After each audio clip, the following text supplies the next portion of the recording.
Alright, aujourd'hui, on va parler d'une technique d'entraînement qui s'appelle le BFR ou le Blood Flow Restriction. Fait que le Blood Flow Restriction, ça prend des outils, ça prend des straps comme ça. Fait que ça, tu peux commander ça sur Amazon ou sur Internet. Tu marques strap BFR, puis tu vas trouver plein de sortes.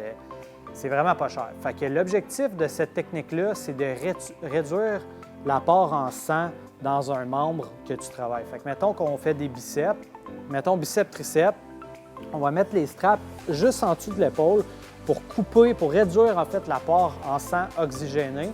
Puis la théorie derrière ça, c'est que on veut forcer ton corps à utiliser les fast twitch, les fibres rapides qui ont un meilleur potentiel de force et d'hypertrophie. Puis en réduisant l'apport en sang oxygéné, on force ton corps à travailler dans des filières plus glycolytiques ou à utiliser plus l'ATP. Fait que ça, c'est le carburant pour les fibres rapides. Puis, ce qui arrive, c'est que les fibres plus lentes, ceux qui ont moins de potentiel de force et d'hypertrophie, ils fonctionnent plus en oxydation, ça utilise l'oxygène.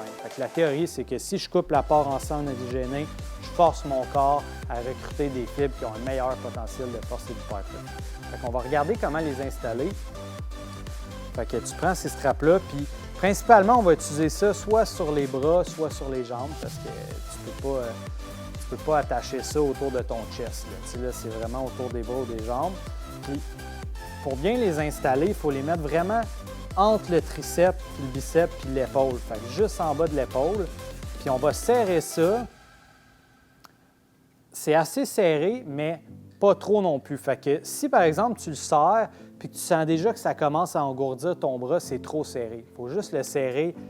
Il faut que ça soit tight, mais pas trop. Il faut que tu sois capable de garder tes straps tout l'entraînement de bras, par exemple. Fait que c'est vraiment ça l'objectif. Il faut que ça soit inconfortable, par exemple. Fait qu'on va mettre les deux. Il faut que tu sentes vraiment que ça réduit l'apport en sang dans ton bras, mais que tu es capable de garder pendant, par exemple, 45 minutes, là, sans que tes bras ils virent mauve. Si tes bras ils changent intensément de couleur, puis rapidement, c'est qu'ils sont trop serrés, fait que délousse-les un peu. On va y aller comme ça. Par exemple, on ferait une série de bicep curl. Ce qui est intéressant, tu peux te tasser un petit peu par là. Ce qui est intéressant, ça serait de faire ça avec des séries de travail qui sont plus élevées. Fait que, mettons, on ferait du 20 répétitions pour vraiment avoir un bon effet de pompe.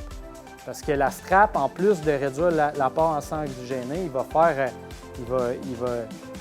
forcer ton corps à garder le sang un petit peu dans le membre, ce qui va augmenter le stress métabolique, l'effet de pompe. Et puis la strap, ce que moi j'aime l'avantage aussi que ça fait, c'est que ça fait une tension sur ton muscle pendant que tu travailles. Fait que ça augmente ton mind-muscle connection. C'est comme si quelqu'un pesait dessus en même temps que tu contractes. Fait que ça augmente ton ressenti, ta capacité de contraction, puis c'est ça, ton mind-muscle connection.